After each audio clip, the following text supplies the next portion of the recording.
Hello and welcome to Talking Tudors, a fortnightly podcast about the ever-fascinating Tudor dynasty. My name is Natalie Grueninger and I'll be your host and guide on this journey through 16th century England. Are you ready to step through the veil of time into the dazzling and dangerous world of the Tudor court? Without further ado, it's time to talk Tudors.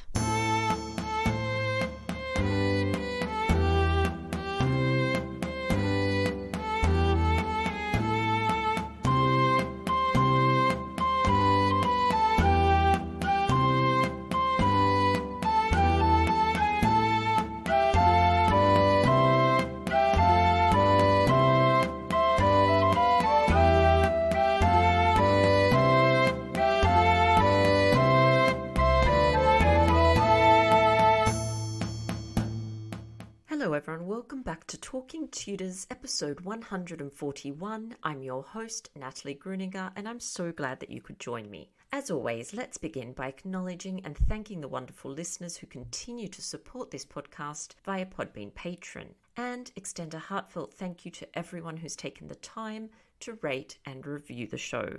This really does make a difference. If you love the podcast and tune into every episode, perhaps you'd consider becoming a Talking Tudors patron.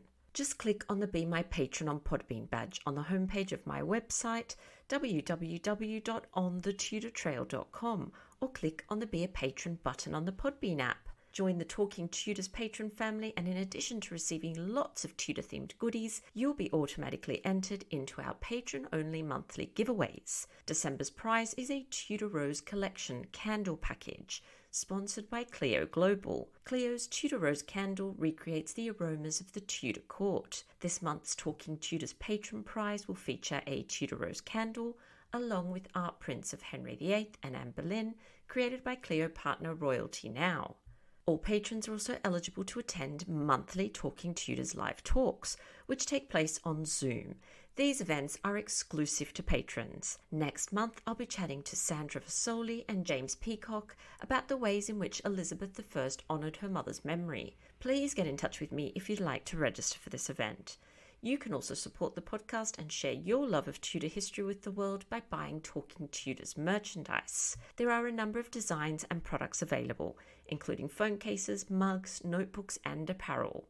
Check out all the products at talkingtudors.threadless.com. I'd love to see pics of you wearing or using your Talking Tudors merch, so please do tag me on social media and use the hashtag #ILoveTalkingTudors. I'd also like to take this opportunity to wish you all a joyous, abundant and healthy new year. Thank you for tuning in to Talking Tudors in 2021 and for so enthusiastically supporting my work throughout this challenging year. May 2022 be kinder to us all. Now, on to today's episode. I'm thrilled that joining me on the show to talk about life in medieval England is Toni Mount. Toni is an author, teacher, and an experienced speaker who gives talks to groups and societies and attends history events as a costumed interpreter. She's a member of the research committee of the Richard III Society and a library volunteer. Toni writes fiction and non-fiction books, articles for a variety of history magazines, and has created several online courses for medievalcourses.com. She earned her master's degree by research from the University of Kent in 2009 by studying a medieval medical manuscript held at the Wellcome Library in London, her BA with first-class honours, diploma in literature and creative writing, and her diploma in European humanities are all from the Open University. Our conversation's coming up straight after this short musical break, courtesy of guitarist Jon Sayles.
Welcome to Talking Tudors, Toni. How are you?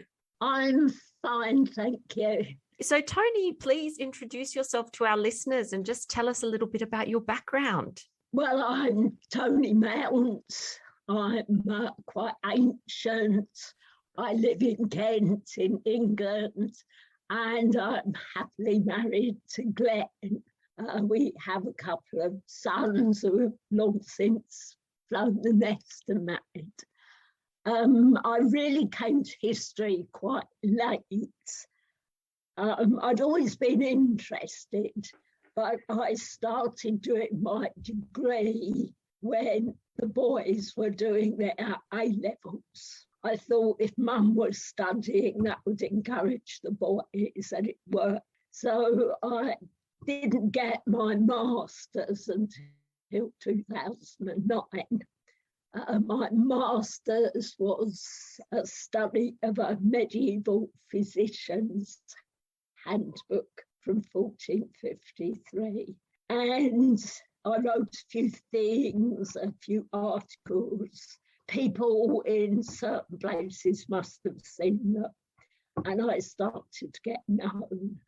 I actually wrote a sort of suggestion for a book to the publishers, and they quite liked my idea. They changed it a lot, but the result was in 2014, at the grand old age of 60, I had my first book published. So that was 2014, and it's gone mad ever since.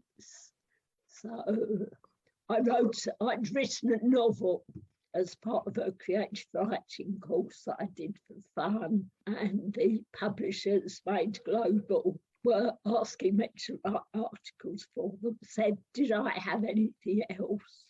So I said rather cheekily, I've got a novel I've written. Let's help send us the first couple of chapters.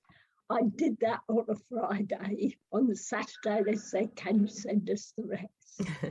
And on Sunday, they offered me a contract. So that's how the novels came about. And I'm now writing number 11. Wow, that is absolutely amazing. I admire so much how beautifully you write and how much you can produce. That's amazing. Thank you. So that's my story. Lovely. Thank you so much. And Toni, I wanted to ask you've got a new book out, How to Survive in Medieval England. Very exciting. So what was the inspiration behind this project? Well, I just got an email out of the blue from the publishers, Pen and Sword, saying that they had an ongoing series of books, How to Survive in Ancient Rome, and How to Survive in Ancient Greece. Would I like to do How to Survive in Medieval England? So it's actually their idea. And I was quite prepared to do that, especially as it was a fun book.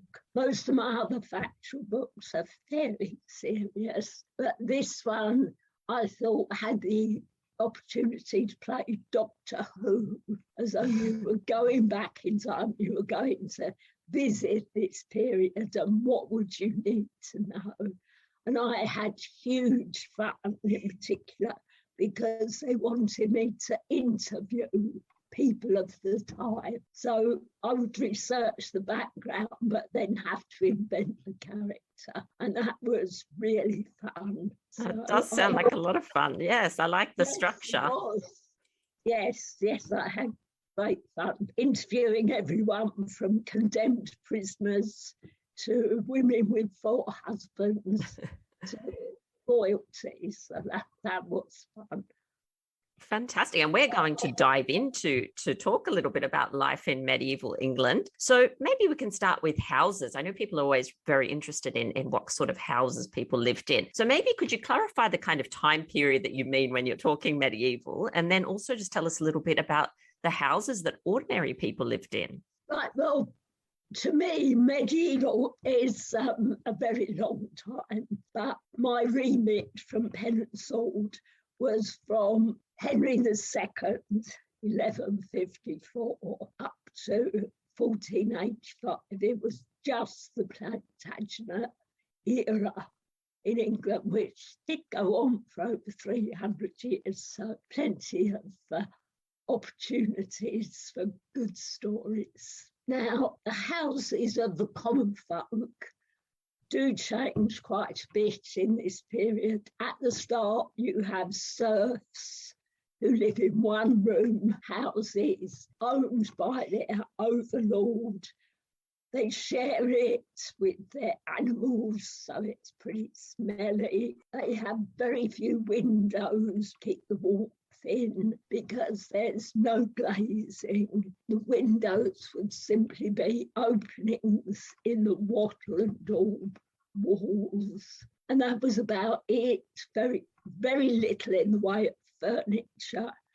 And the fire would be in the middle of the floor, and the smoke would escape out through gaps in your thatched roof and when the door was open, and out through the window holes, which you'd have wooden shutters to close out the weather. So that's the really lowest of the low. A step up from that would be the cottars or villeins, they were also called, who would probably have two rooms, one for themselves, one for the animals, but they might have oiled parchment in the windows, which helped keep out the weather and let in a bit of light, though you wouldn't exactly have had a view. They would usually have a garden plot or toft out the back where they could grow their own, but even their house was owned by the lord of the manor.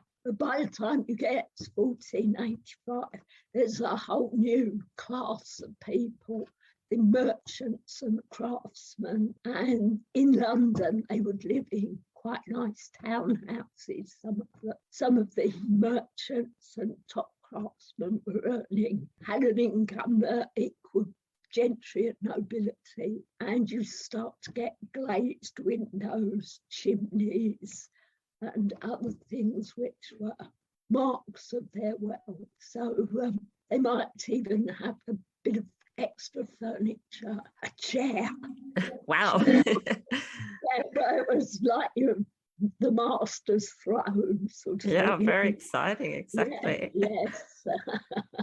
Yes, so things changed quite a bit over the 300 odd years of the Plantagenet. But no central heating, no mod cons. And if you're really posh, you might have a guard robe, an indoor toilet. But on the whole, most people had a sort of telephone kiosk at the bottom of the garden, that sort of thing. So that was your mod cons.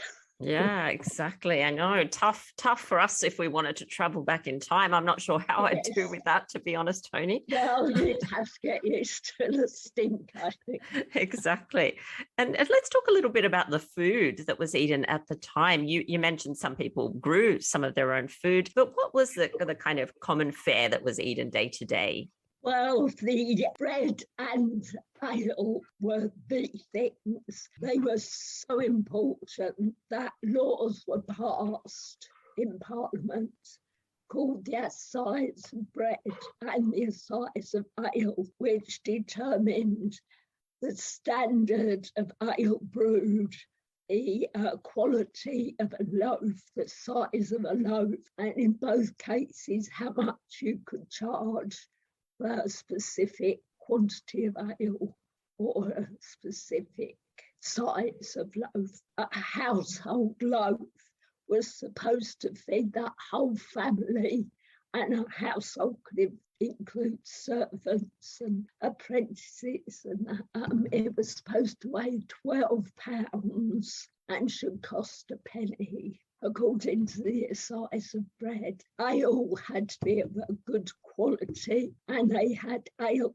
tasters to check that out. Every brewing would be sampled by the local ale taster, and measuring cups were regularly checked, make sure customers were getting the correct amount for their money. The main sort of cooked meal for both rich and poor would be pottage, Now, pottage could be made with oats. It's actually where we get our word porridge from. But it could be made with crushed peas and beans. Anything to thicken sort of a vegetable soup, which if you were wealthy enough, you might add a bit of bacon to it, or even pork fat or something to give it a bit of flavour. But if you were rich, your version could be called frumenti, which was thickened with wheat grains, much posher, and would often have venison mixed in with it, or beef or something, and vegetables. Basically, it was a thick vegetable stew flavoured with meat if possible, and it came as what they called a running pottage, which meant if you upended the bowl, it would eventually flop out onto your dish. A standing pottage, which was so thick you could stand a spoon up in it, and that was thought to be really good for you. Thicker the better. So they were the basics. And you just add almost anything to it. Weeds from the hedgerow if you were poor, or posh stuff if you could afford it. So they were the basic things. Yeah, so things that are obviously quite filling for people doing presumably a lot of manual labor, I imagine. So, and what about the clothing, Toni, at this point? Obviously today, you know, we buy and we get rid of things so often, but clothing was very expensive in those times. So what did the ordinary person wear, I suppose? Well, the poorest people would wear what was called homespun, which was literally woolen cloth that they'd spun, woven themselves, and then stitched together. It would be pretty easy. For a woman, it would just be a sort of 2 bits of material with a hole in the middle for the head. You'd have 2 more bits of material that you'd pin either side to make sleeves, with a shift underneath to stop your woolen cloth getting sweaty and smelly. You'd wash the shift as often as you could, but the outer garment, which you just belt around the waist, that was basically it. And a short version for the men with brays or breeches to keep their legs warm. Very, very basic. There were more rules about your hair. A maiden would wear her hair loose to advertise the fact that she was free, looking for a husband. But the day you were married, your hair would be covered in a veil or a coif or a cap, depending on the fashion of the day. And you were a loose woman if you showed your hair when you weren't meant to. And it was also the badge of a prostitute to show off their hair. The idea was, you see, that Eve, back in the Garden of Eden, had led Adam astray, not because she was running around naked, he didn't even notice that, but what tempted him to sin was her beautiful hair. A woman's hair, once she was married, was only meant to be seen by her husband. But I have seen pictures in manuscripts where even in bed, a married couple, both of them got their hair covered. Maybe it was not tonight, darling, or something. Exactly, that's right. That's the sign. Keep your hat on. And I think, Toni, if I was traveling back in time, I'd be, I suppose, a little bit concerned about how I would keep myself safe, about security. So can you tell us a little bit about what the ordinary people did in order to keep their families safe at this point? Well, there was very little in the way of locking your doors and securing your windows, not much that sort of thing. The real big danger throughout the medieval period was fire. So if you were sensible, you'd probably keep a bucket of water always. The coroner reports you get an awful lot of small children who are burned in the fire. They fall in the cooking pot, that sort of thing. Young girls were often sent to fetch water, and you get coroner's reports that they fell into the well and drowned, or fell in the river and drowned, this sort of thing. Elderly people too have been found drowned in wells. And of course, the coroner's reports only cover the people who actually die. I dare say there are an awful lot of accidents and near misses with fire and water. When a baby was christened, part of its godparents' oath was to keep it safe from fire and water. They were the two main causes of accidents and deaths in young people. That's one thing you really did have to guard against. Animals too can be quite dangerous. In London, there were forever being laws issued telling people to keep their pigs under control, because pigs were allowed to wander and forage for themselves. And the medieval pig was not that far removed from its wild boar cousin and could be really quite ferocious. You could get run down by a galloping horse, all that sort of thing. So, yeah, life was dangerous. Farm machinery, harrows and pitchforks and things. Nothing come with health and safety instructions. So boys fell out of trees. And I did read one coroner's report of a boy who was sent out to remove a dead branch from a tree. And like a real nitwit, he sat on the branch and sawed it off closer to the tree. So the branch fell off, he fell off. Yes, that was in a coroner's report. Oh, dear. Yeah, obviously that guy was a pulled pie short of a picnic, but there he was. So, yes, it's always danger in the countryside, fire and water in particular. But, you have asked me a question about the law, so we can talk about keeping yourself safe from felons shortly, if you want. Yeah, absolutely. And I suppose the other thing you'd be concerned about, of course, would be falling ill and catching disease, of course. So what were some of the common diseases around at the time? Well, most of the diseases you would get in a third world country. And in the book, I actually advise the would-be time traveller to have all their third world disease injections and their malaria tablets. There were some diseases that were missing. If you went back before 1348 in England, there wouldn't be plague. So that only arrives in 1348. Also, cholera did not exist in this country until the 18th century, when it was brought from India. But typhoid, dysentery, malaria in this country, especially in southern England, where I live in Kent, we're not far from the marshes by the River Thames. And every summer there were cases of AU that people called, that's malaria, in the Thames marshes area.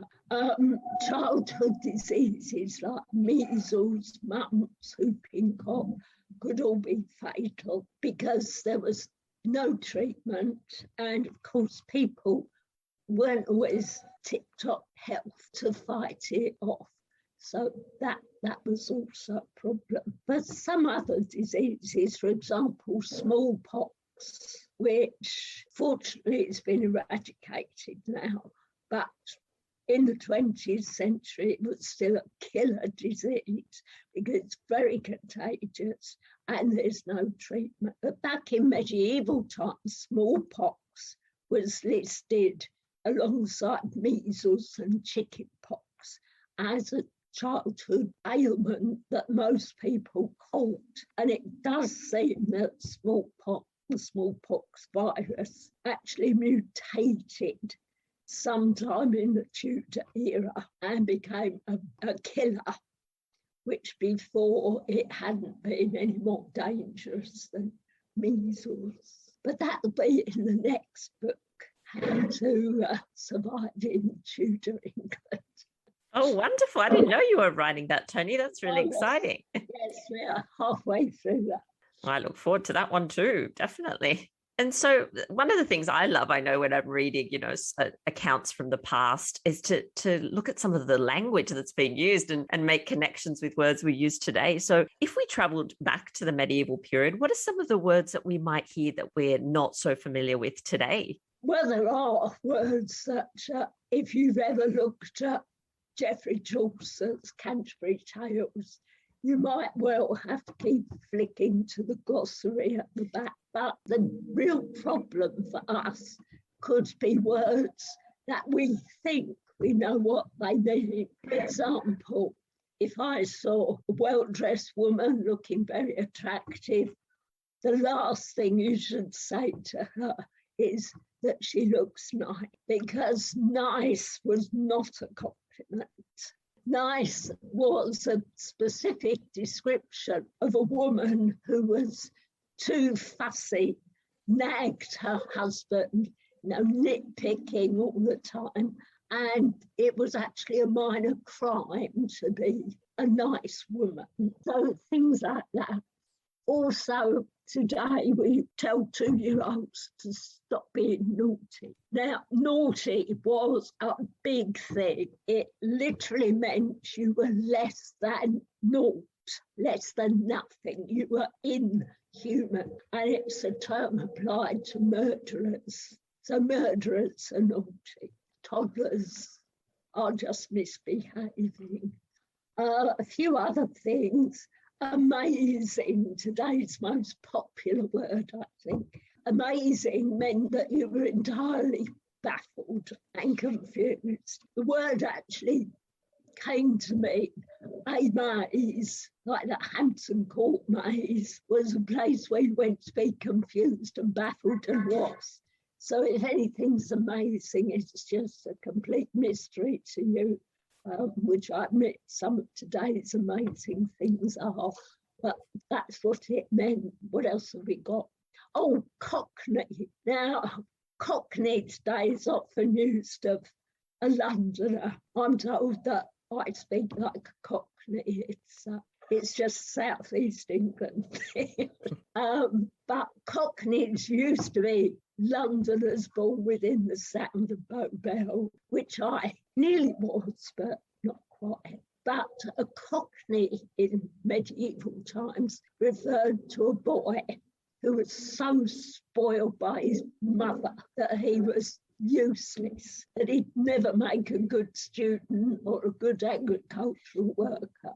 It just meant a child who spoiled to the point of being good for nothing. And I must just warn any travellers, never say, oh my God, that is blasphemy. Beaten round the parish, if you say that, you will be fined for taking God's name in vain. So anything like that. On the other hand, if you drop something heavy on your toe and use a 4-letter expletive, that's probably okay. But do not say, oh my God. I think a lot of us would get into trouble, wouldn't we? Yes.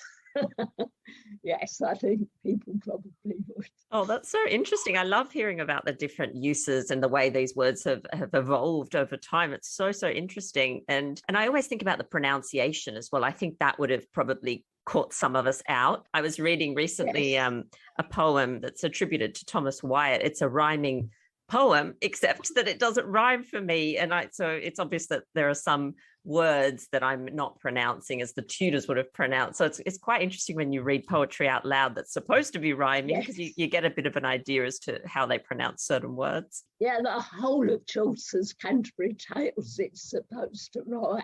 And it's quite rare to find. But even the people at the time had trouble understanding each other. When William Caxton started his printing press in 1475, one of the first books he published was Canterbury Tales. And it says in the introduction that he's having trouble knowing which words he should use in these books.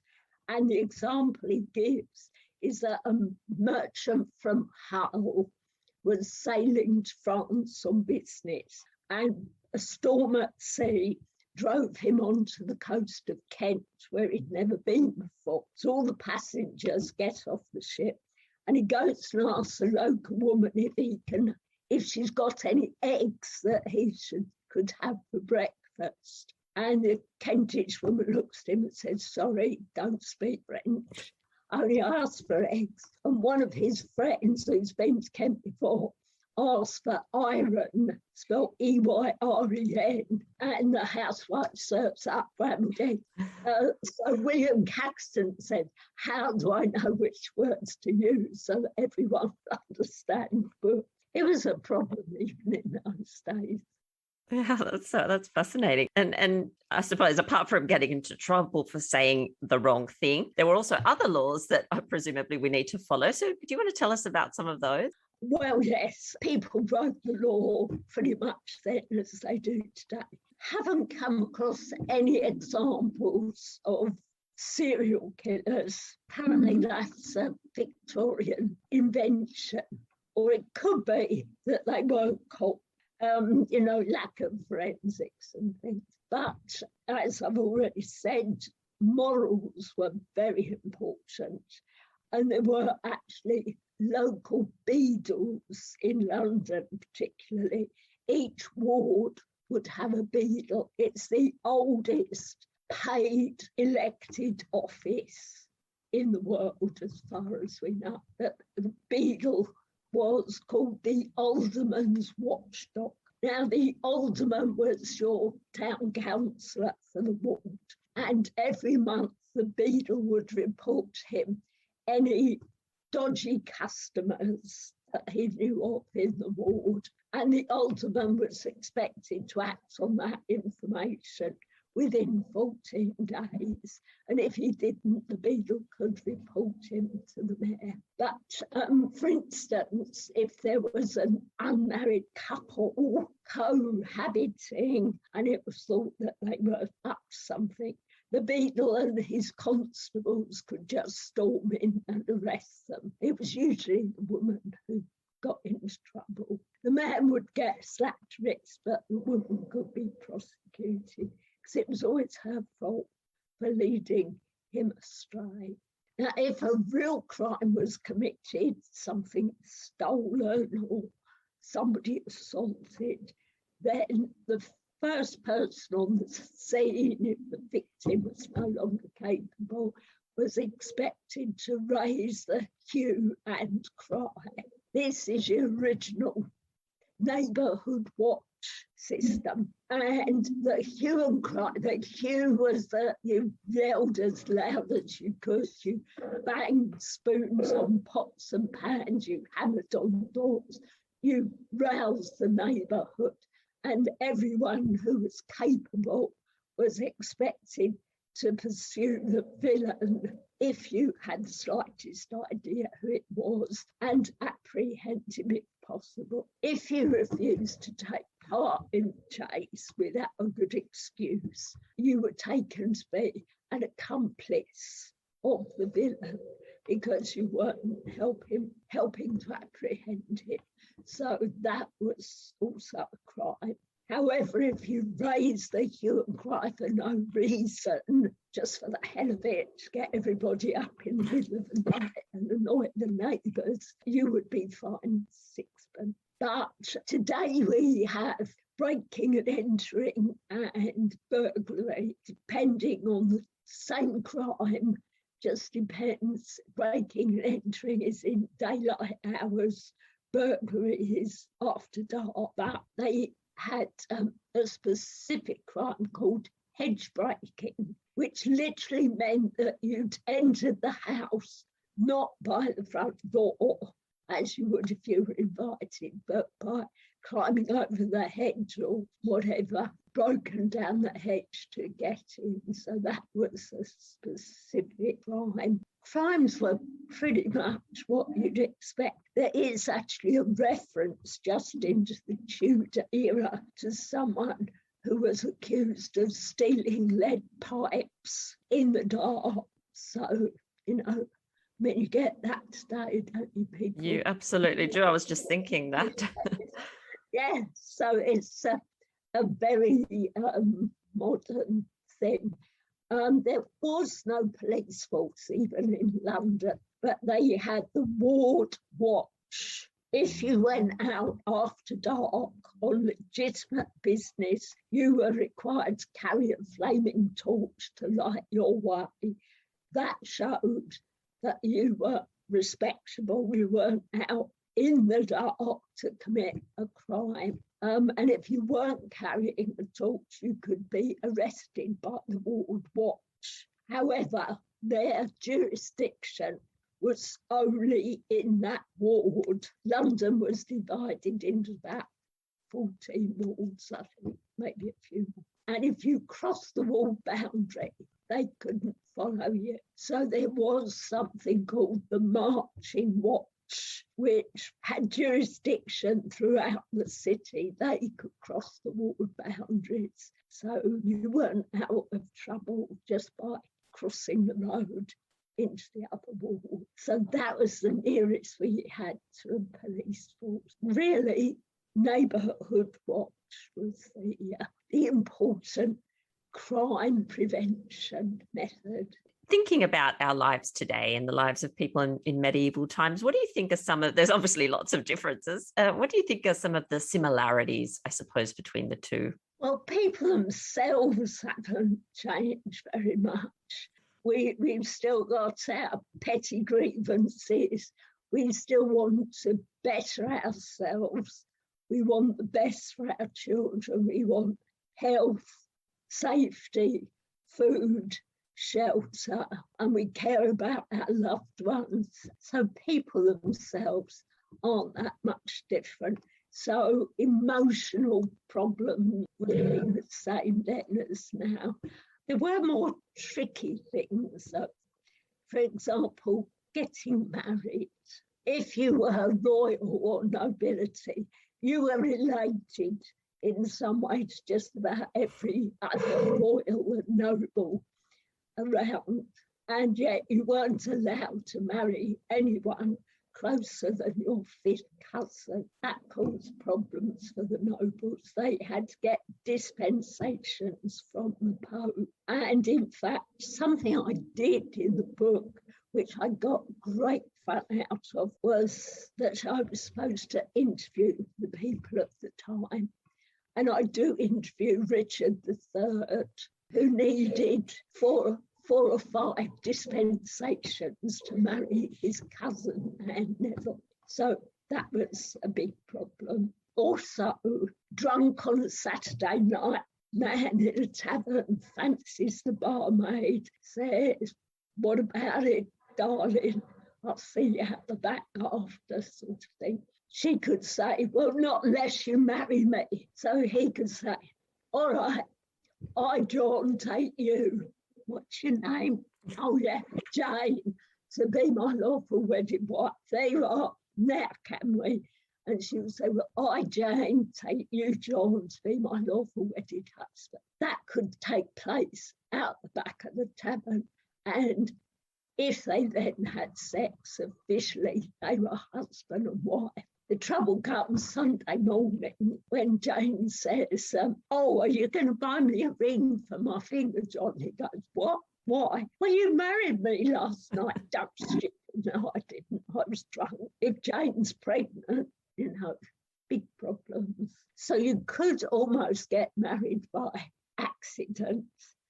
And because witnesses weren't required, it wasn't required to have the banns called or anything like that. Just mutual consent in the present tense plus consummation even the church recognised that as a valid marriage. So lots of tricky problems. And Toni, I have one more question for you. This has been so interesting, but I wanted to know, I know you've done so much research into medieval and Tudor period. Was there anything that you came across during this journey of writing this book that really shocked you or surprised you? Maybe something you hadn't come across yet? I was rather shocked to discover that animals could be put on trial.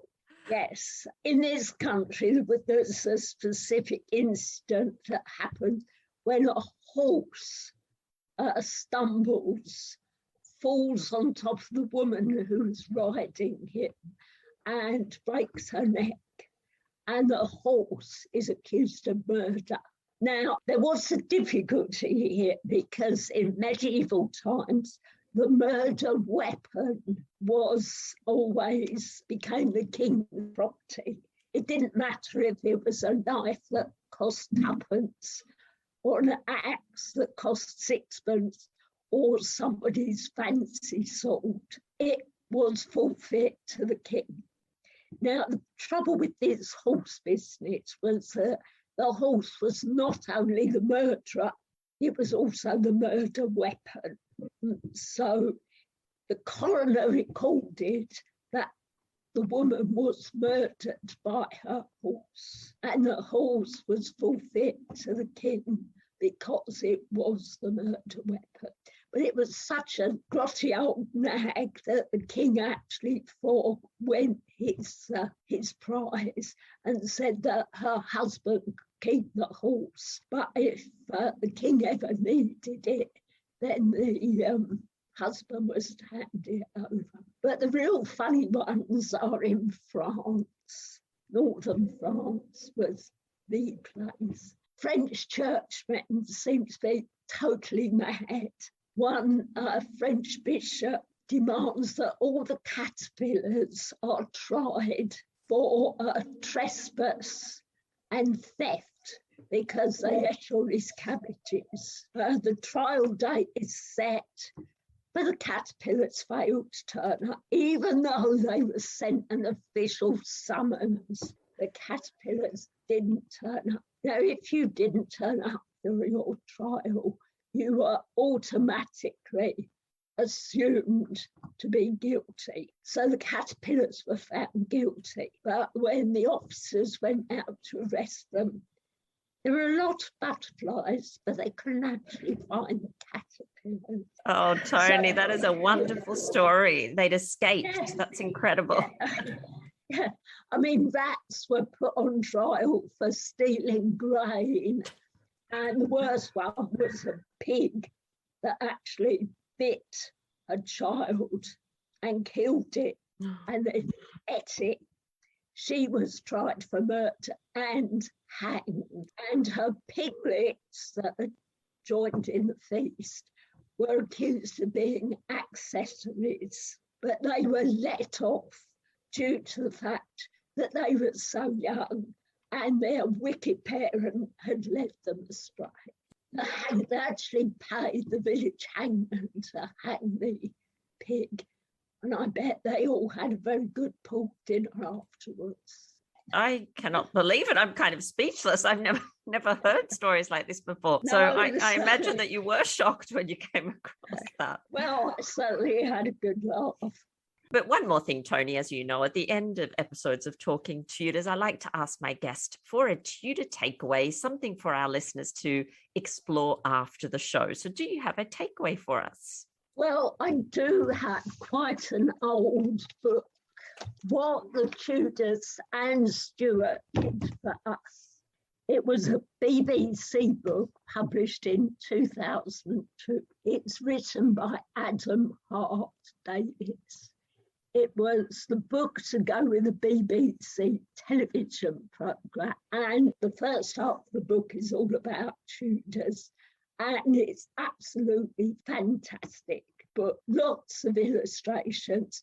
And I checked, it's still available on Amazon with hundreds of second-hand copies available. Because it's so old, I don't think it's an ebook or anything. But you want the pictures anyway in colour, because it's just quite brilliant, and it's about Tudor science. There's the changing ideas, Tudor explorers who sort of discovered a complete new world, quite literally, and advances like the first flushing toilet and costume as well, and lots of things. It looks in more depth at things you don't always associate with the Tudor everyday life. So it's a very good book, and I recommend it. Oh, wonderful. And it's one that I don't have, so I feel another book purchase coming on as usual. So thank you. And thank you, Toni, for taking the time to talk with us today. And I look forward to hearing about your new project soon. Well, thank you very much. It's a chance to talk to you, Natalie. I've really enjoyed it. Well, that brings us to the end of this episode of Talking Tudors. Thank you so much for joining us. I absolutely love to hear from listeners, so if you have any comments or suggestions, or just want to say hi, please get in touch with me via my website, www.onthetudortrail.com, where you'll also find show notes for today's episode. If you've enjoyed the show, please share the podcast with friends and family, and don't forget to subscribe, rate, and review. I also invite you to join our Talking Tudors podcast group on Facebook, where you can interact with other Tudor history lovers and hear all the behind-the-scenes news. You'll also find me on Twitter. My handle is On the Tudor Trail, and on Instagram as The Most Happy 78. It's time now for us to re-enter the modern world. As always, I look forward to talking Tudors with you again very soon.